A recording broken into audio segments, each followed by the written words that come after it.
Graça e paz mais uma vez, amados. Vamos agora continuar adorando a Deus, mas através da sua santa palavra. Hoje nós vamos dar continuidade ao que já tem sido feito aqui, muitas vezes pelo pastor Arthur, às vezes por mim, uma vez pela irmã Laurice, que é o estudo da declaração doutrinária da Convenção Batista Brasileira. Nós estamos estudando essa declaração para entendermos a nossa fé da nossa igreja, que está afirmada na palavra, e hoje nós vamos estudar a respeito de salvação. Amém? Vamos estudar a respeito de salvação, entender o que significa essa salvação que Deus nos traz, como é que ela se realiza na nossa vida, entender os aspectos dessa salvação, para que a gente possa compreender o que Deus fez por nós e também para que a gente possa pregar para as outras pessoas e falar dessa salvação para elas, para aqueles que precisam e que estão perdidos. Falando sobre salvação. Eu vou ler aqui um pouco, certo, da declaração doutrinária e se prepare para abrir vários textos da sua Bíblia, porque vai ser importante a gente conferir na palavra de Deus o que o Senhor nos ensina. E para vermos que está de acordo com o que nós vamos ler aqui na declaração doutrinária, né? Primeiramente diz assim, sobre salvação. A salvação é outorgada por Deus pela sua graça. Isso é muito importante da gente compreender, porque a salvação não vem por mérito humano nenhum, mas pelo mérito de Jesus Cristo, o Filho de Deus, Deus homem, e vem pela sua graça. É um favor de Deus, imerecido, algo que Deus presenteia às pessoas sem nenhum merecimento delas. É muito importante a gente compreender, porque isso é básico na questão da salvação. A salvação não vem por obras, por coisa nenhuma que a gente possa fazer para merecê-la, ela é pela graça de Deus. Nós vamos abrir alguns textos aqui que falam isso. E continua dizendo assim, mediante arrependimento do pecador e da sua fé em Jesus Cristo como único Salvador e Senhor. Então essa é a maneira como a salvação é recebida. Aqui está mostrando que ela vem pela graça de Deus e ela é mediante arrependimento e fé em Jesus Cristo como único Salvador e Senhor. Aquele que crê em Jesus Cristo e tem que crer nele como o único Salvador e o único Senhor. Esse pecador que crê e se arrepende dos seus pecados alcança essa salvação de Deus pela graça. Vamos abrir aqui alguns textos para que os irmãos possam compreender melhor. Tito capítulo 2, versículo 9 ao 11. Tito fica lá numa das últimas epístolas de Paulo, depois de 2 Timóteo, capítulo 2, versículo 9 ao 11. Na verdade, irmãos, vamos ler aqui apenas o versículo de número 11, que é o versículo básico do texto. Ele diz assim, porquanto a graça de Deus se manifestou salvadora a todos os homens. Então, a graça de Deus se manifestou salvadora a todos os homens. Como foi que ela se manifestou? Por meio de Jesus Cristo. Então, a graça veio, foi manifestada ao mundo, salvadora e a todos os homens. Ou seja, a toda a humanidade, Deus trouxe a salvação. Não no sentido de que ele vai salvar a todos, como crê a doutrina universalista, de que todas as pessoas vão ser salvas, mas no sentido de que essa salvação se manifestou a todas as pessoas do mundo, por meio de Jesus Cristo e pela graça de Deus. Efésios 2:8 também é um texto muito conhecido, que fala sobre essa salvação pela graça, porque pela graça sois salvos, mediante a fé. Então a salvação vem pela graça, mediante a fé, ou seja, aquele que crê recebe a salvação pela graça. E ele diz mais: isto não vem de vós, é dom de Deus.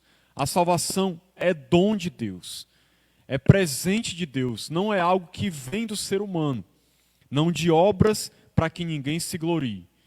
Porque a salvação vem por meio da fé, pois somos feitura dele, criados em Cristo Jesus, para as boas obras, as quais ele preparou de antemão para que andássemos nelas. Então esses dois textos foi para que a gente visse como a Bíblia fala realmente de que a salvação vem pela graça de Deus e ela é recebida mediante a fé em Jesus Cristo. Então isso é uma questão muito importante da gente compreender, é básica, mas pode ser que algumas pessoas não saibam. Ponto 1 aqui, o preço da redenção eterna do crente foi pago de uma vez por Jesus Cristo, pelo derramamento do seu sangue na cruz. Muito importante da gente compreender com relação à salvação, que o preço da redenção significa libertação. E salvação nada mais é do que isso, é libertação dos pecados, é redenção. Então o preço dessa redenção foi pago de uma vez por todas com o único sacrifício que foi feito na cruz por Jesus Cristo quando ele derramou o seu sangue. Esse foi o preço da nossa salvação, da redenção dos pecados. Foi a morte de Jesus Cristo na cruz, derramando o seu sangue. Então ele foi quem pagou para poder conquistar essa salvação para nós. Porque de outra maneira, nós nunca poderíamos ser salvos. Nós nunca poderíamos alcançar essa salvação se Jesus Cristo não tivesse feito isso. E onde é que a gente vê isso na Bíblia? Vamos ler aqui Isaías 53, versículo 4, que diz assim: certamente ele tomou sobre si as nossas enfermidades. Aqui é uma profecia de Isaías a respeito de Jesus. Ele tomou sobre si as nossas enfermidades e as nossas dores levou sobre si, e nós o reputávamos por aflito, ferido de Deus e oprimido. Mas ele foi traspassado pelas nossas transgressões e moído pelas nossas iniquidades. Ou seja, transgressões e iniquidades é praticamente sinônimo de pecados. O castigo que nos traz a paz estava sobre ele, pelas suas pisaduras fomos sarados. Então lá em Isaías já foi profetizado que Jesus ia morrer pelos nossos pecados para nos salvar. E é isso que também está lá em 1 Coríntios 6, versículo 20. Primeira carta aos Coríntios 6, 20, quando diz: porque fostes comprados por preço, agora, pois, glorificai a Deus no vosso corpo. Então, quem é que foi comprado, que ele estava falando aqui? A igreja. Por preço. Que preço? Foi o sacrifício de Jesus na cruz. Então é muito importante a gente compreender isso também, que a salvação foi conquistada por Cristo na cruz do Calvário, quando ele morreu no nosso lugar, levando sobre si os nossos pecados. Ponto 2, a salvação é individual e significa a redenção do homem na inteireza do seu ser. É importante aqui esse ponto da declaração, quando diz que a salvação é individual, porque eu não posso contribuir para que uma outra pessoa seja salva. Outra pessoa não pode ser salva pegando carona na minha salvação, ou algo do tipo assim. Tem gente que às vezes usa a Bíblia de maneira errada, citando textos, por exemplo, quando Paulo disse ao carcereiro: crê no Senhor Jesus e será salvo tu e a tua casa.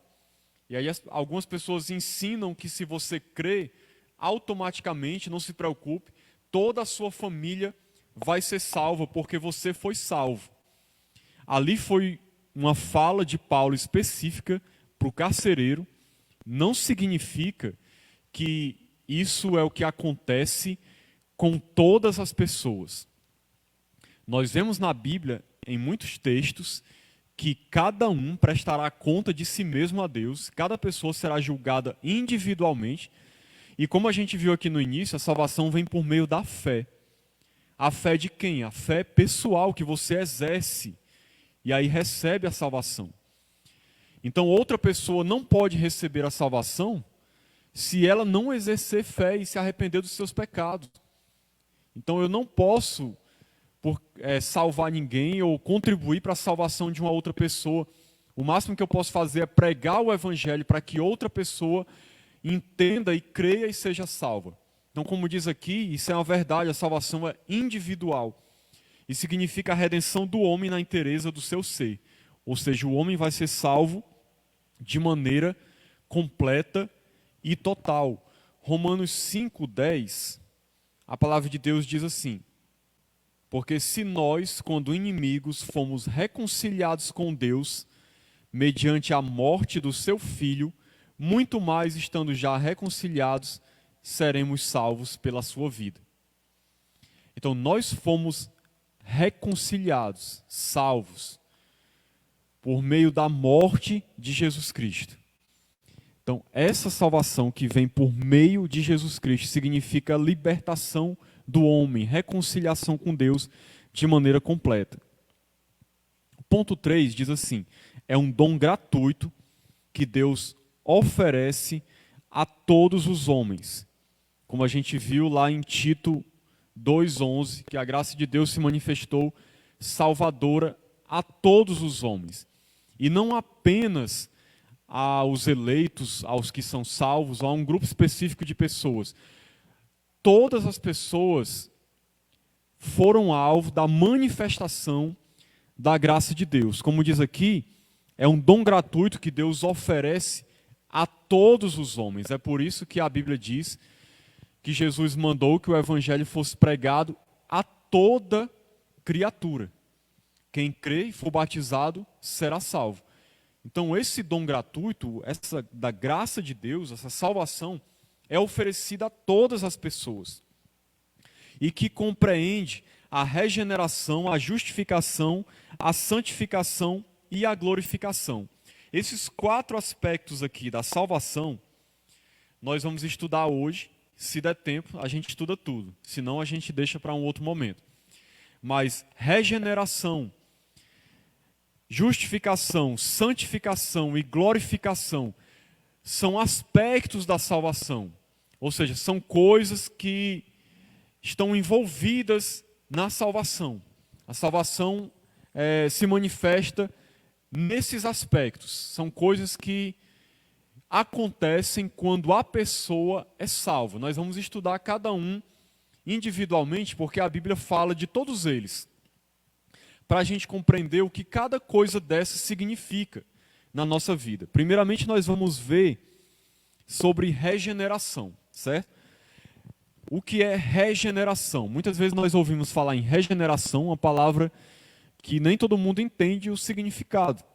Regeneração é gerar de novo, em outras palavras, ser gerado de novo, é uma regeneração.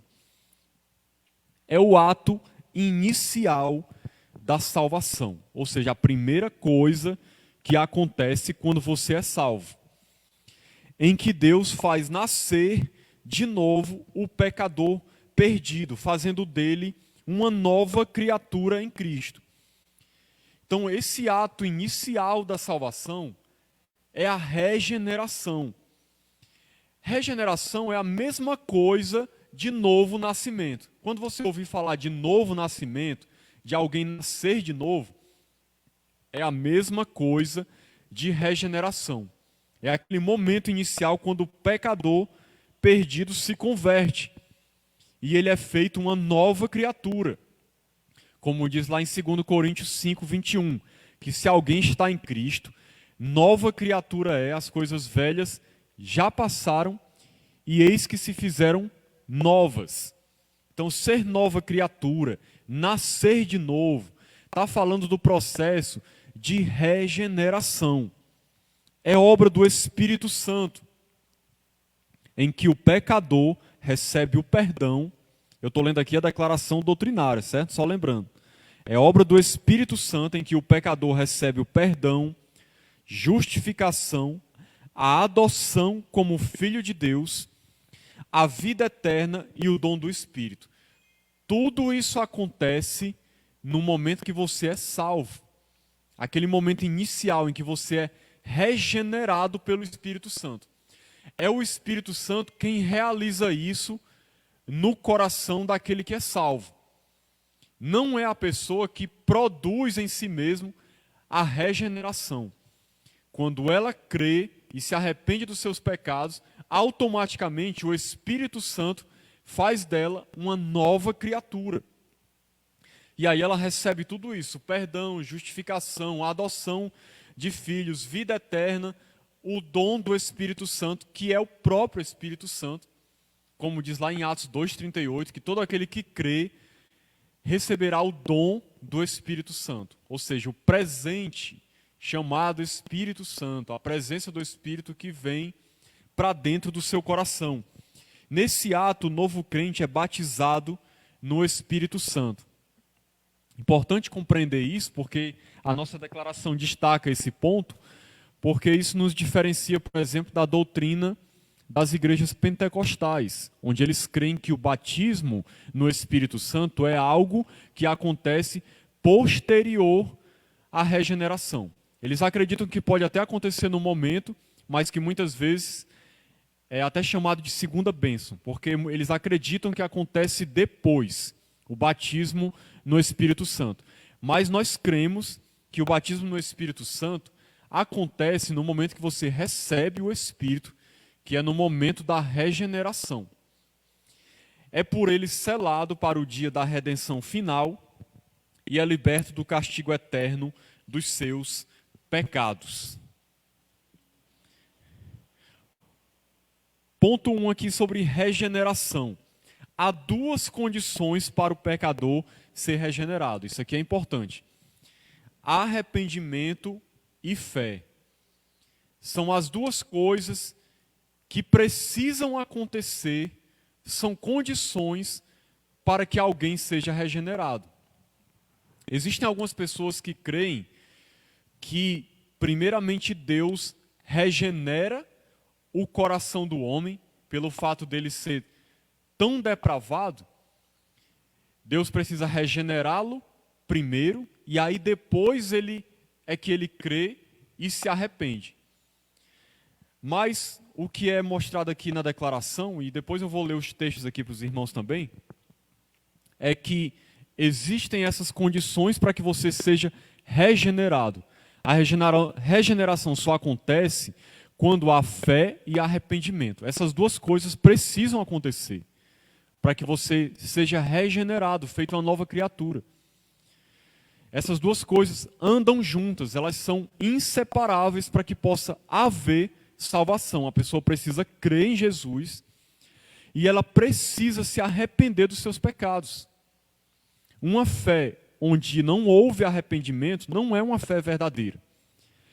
E um arrependimento, que a pessoa diz que se arrependeu, que quer abandonar os seus pecados, mas ela não crê em Jesus Cristo, isso não é o arrependimento verdadeiro que leva à regeneração. Então, para que haja esse novo nascimento, precisa crer e se arrepender dos seus pecados. O arrependimento implica mudança radical do homem interior, por força do que ele se afasta do pecado e se volta para Deus. A fé é a confiança e a aceitação de Jesus Cristo como Salvador e a total entrega da personalidade a Ele por parte do pecador. Ponto 2. Nessa experiência de conversão, o homem perdido é reconciliado com Deus, que lhe concede perdão, justiça e paz. Vamos ler aqui 1 Pedro 1, 3. 1 Pedro 1, 3. Diz assim: Bendito o Deus e Pai de nosso Senhor Jesus Cristo, que segundo a sua muita misericórdia nos regenerou, ou seja, nos fez nascer de novo, nos salvou, né? Para uma viva esperança, mediante a ressurreição de Jesus Cristo dentre os mortos, para uma herança incorruptível, sem mácula, inacessível, reservada nos céus para vós outros, que sois guardados pelo poder de Deus, mediante a fé, para a salvação preparada para revelar-se no último tempo. Veja só o que ele diz, mediante a fé. Tudo isso aqui que ele falou, essa regeneração, para receber uma herança, ela acontece mediante a fé. Como a Bíblia diz, todo aquele que crê será salvo. Quem crê e for batizado será salvo. Deus amou o mundo de tal maneira que deu o seu único Filho, para que todo aquele que nele crê não pereça, mas tenha a vida eterna.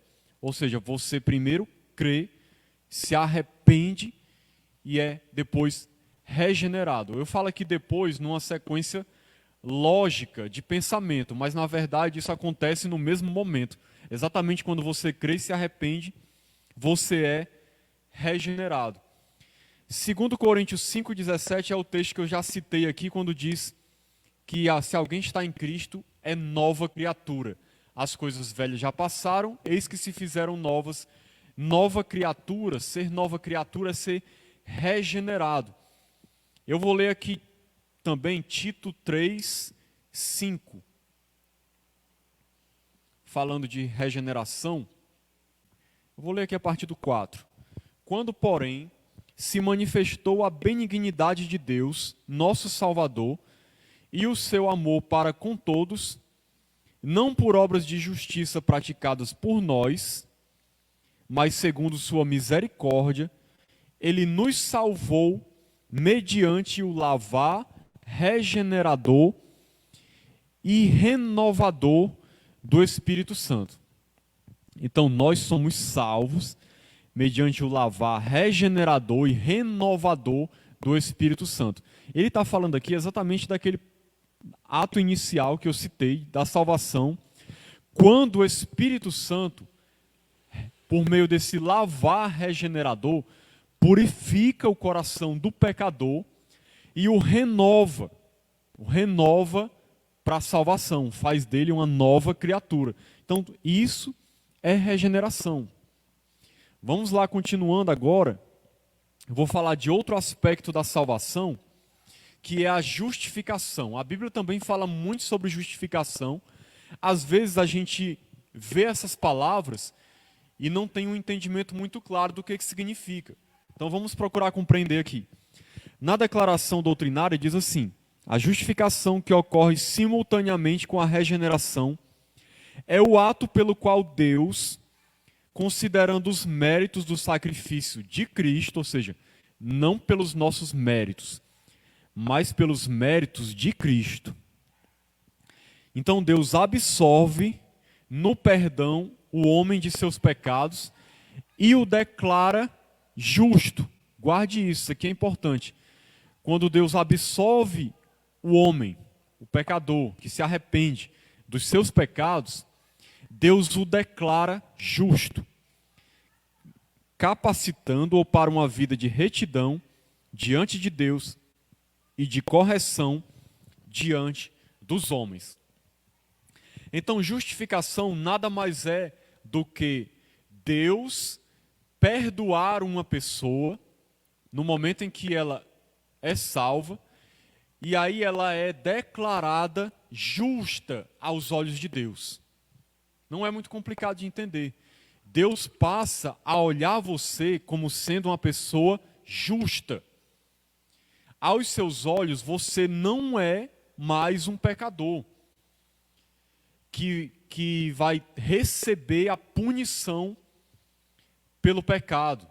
Alguém em quem a ira de Deus está. Alguém que está debaixo de condenação, que é alvo da ira e do juízo de Deus. Não, no momento que você é salvo, aos olhos de Deus você passa a ser alguém limpo, puro, santo, justo. Ele te declara justo, você é justificado, ele não mais te vê como um pecador. Mesmo nós sabendo que o pecado ainda está em nós, Deus não mais nos trata como pecadores. Por isso que nós passamos a ter acesso à presença de Deus e o Espírito vem morar dentro de nós e ele nos recebe como filhos. Porque nós somos lavados pelo sangue de Jesus, purificados do nosso pecado. Então, aos olhos de Deus, nós passamos a ser justos e somos aceitos, absolvidos dos nossos pecados na sua presença. Basicamente é isso que é a justificação. Paulo, quando você está lendo, por exemplo, Romanos, fala muito sobre justificação. De nós termos sido justificados diante de Deus. Essa graça é concedida não por causa de quaisquer obras meritocratas praticadas pelo homem, mas por meio de sua fé em Cristo. Então eu vou ler aqui um texto de Paulo, como eu citei Paulo, Romanos capítulo 5, versículo 1, quando fala de justificação.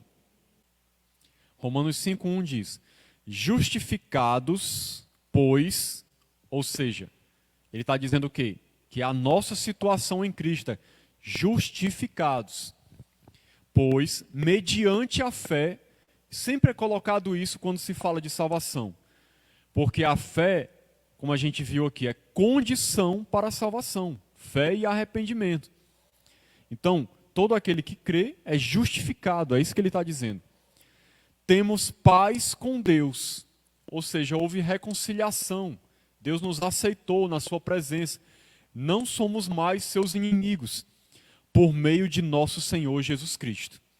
Ele destaca isso para mostrar que tudo isso acontece, nós somos justificados, temos paz com Deus, tudo é por meio de Jesus Cristo. Não pelo nosso esforço, pela nossa capacidade, pelo nosso mérito, mas pela obra de Cristo. Lá em 2 Coríntios 5, 21, também vai falar uma coisa muito interessante. Quando Paulo diz assim: aquele que não conheceu o pecado, ele está falando de Jesus, certo? Ele o fez pecado por nós. Ele quem? Deus. Deus o fez pecado por nós. Como assim, irmãos? Está falando aqui do fato de Jesus ter levado sobre si os nossos pecados. Mesmo ele não tendo conhecido o pecado, ou seja, ele não é pecador. Nunca houve nenhum pecado nele. Mas o pecado esteve sobre ele, foi colocado sobre ele. É isso que está dizendo aqui, os nossos pecados. Ele fez pecado por nós, para que nele fôssemos feitos justiça de Deus. Olha que interessante. Houve uma troca quando Jesus estava na cruz do Calvário. Ele que é santo e justo, Deus, olha como é interessante, colocou sobre ele o santo e o justo.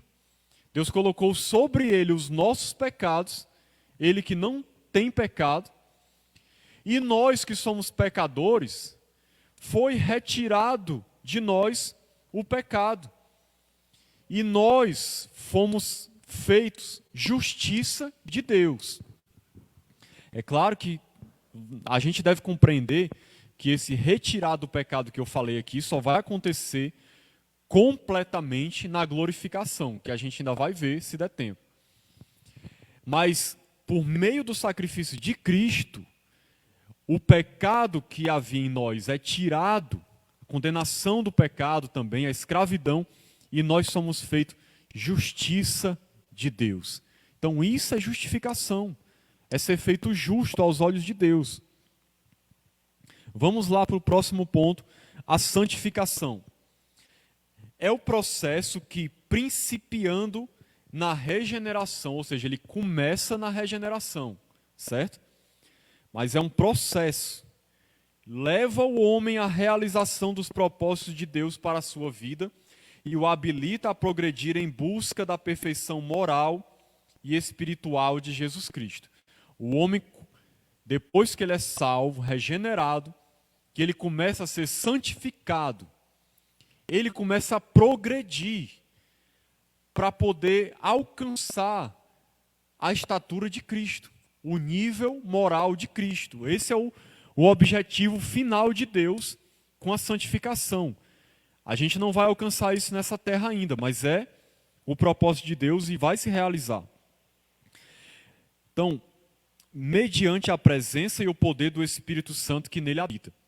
Nós já vimos que o Espírito Santo, quando nós somos regenerados, vem o quê? Morar dentro de nós.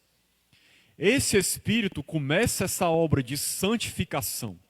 É por meio dele que nós somos transformados dia após dia, conforme a imagem de Cristo. Dia após dia nós vamos sendo renovados, restaurados, purificados, libertos do nosso pecado. Entenda bem, nós já obtemos a salvação, a vida eterna, quando cremos. Esse ponto aqui está falando do processo de santificação, que é um processo de mudança. Porque Deus ele não quer que você continue do mesmo jeito. Ele te salva, mas ele quer transformar a tua vida, transformar o teu coração. Ela ocorre na medida da dedicação do crente, ou seja, à medida que você busca.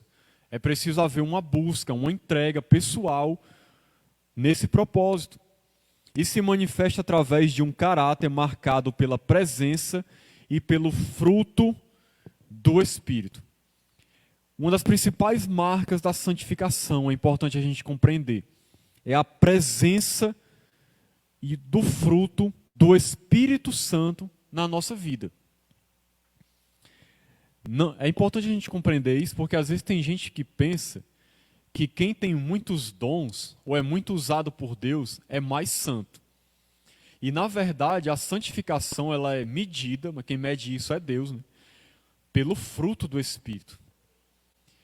Ou seja, aquilo que você produz, não pela sua capacidade, mas à medida que você busca a presença de Deus, e o Espírito Santo faz com que você produza esses frutos. Essa transformação é feita por Ele no seu coração. E isso mostra a santificação de Deus na sua vida. Então, bem como por uma vida de testemunho fiel e serviço consagrado a Deus e ao próximo. Está saindo aí o som? Não. Consagrado a Deus e ao próximo. Está saindo? Então vamos lá. Bem como uma vida de testemunho fiel e serviço consagrado a Deus e ao próximo. É o sinal da santificação. João 17:17 diz assim: santifica-os na verdade. A tua palavra é a verdade. Então isso fala da santificação produzida por Deus em nós. Vamos ler 1 Tessalonicenses 5:23.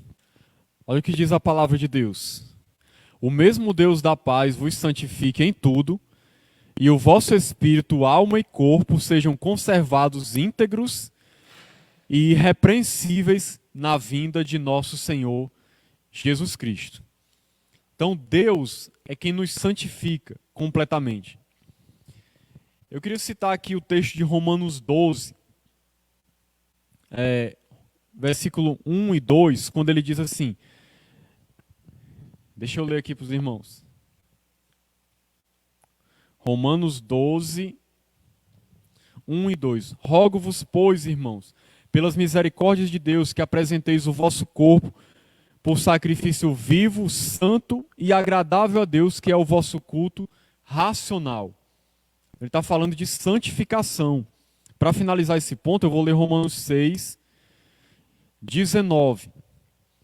Quando ele diz: falo como homem por causa da fraqueza da vossa carne, assim como oferecestes os vossos membros para a escravidão da impureza e da maldade para a maldade, assim oferecei agora os vossos membros para servirem à justiça, para a santificação. Ou seja, a vontade de Deus é que a gente não viva mais para o pecado, mas para a santificação. Segundo Coríntios 3:18, Deus fala também que por meio do Espírito Santo nós somos transformados de glória em glória, conforme a imagem de Cristo. Então esse processo é santificação, certo? Para finalizar, Eu vou só falar aqui rapidamente sobre esse ponto da glorificação, para não deixar aqui em aberto.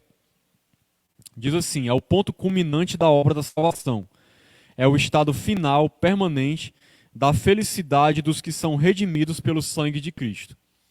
Então, irmãos, o que Deus começou, a salvação que nós recebemos quando cremos, ela vai se concretizar de maneira completa quando nós formos glorificados. Porque nesse momento, nesse mundo, nós somos salvos, estamos num processo de santificação, mas o pecado ainda está em nós lutamos contra ele cada dia. Mas vai chegar um dia, que é quando Jesus voltar, que nós seremos levados para estar com ele por toda a eternidade. Esse dia será o dia da glorificação. Nesse dia, a salvação vai se concretizar de maneira completa, plena, no sentido de que naquele dia o pecado não mais estará em nosso coração.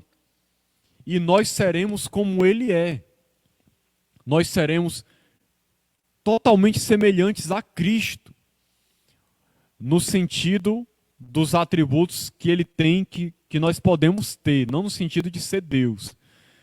Mas nós seremos totalmente santos, totalmente transformados, sem pecado, sem mais impureza nenhuma, sem nenhum tipo de maldade no coração, sem mais nenhum tipo de doença ou cansaço, morte ou qualquer coisa do tipo. Porque nós seremos glorificados. Então esse é o processo de glorificação. Como diz aqui, ele é o ponto culminante da obra da salvação. É a salvação feita de maneira completa nesse dia. Amém? Então é isso, irmãos, que eu trouxe aqui hoje sobre salvação, para que a gente compreendesse o que a nossa declaração doutrinária fala, a declaração da Convenção Batista Brasileira a respeito de salvação. Então que Deus nos abençoe e nos ajude a compreender essas coisas e viver essas verdades na nossa vida.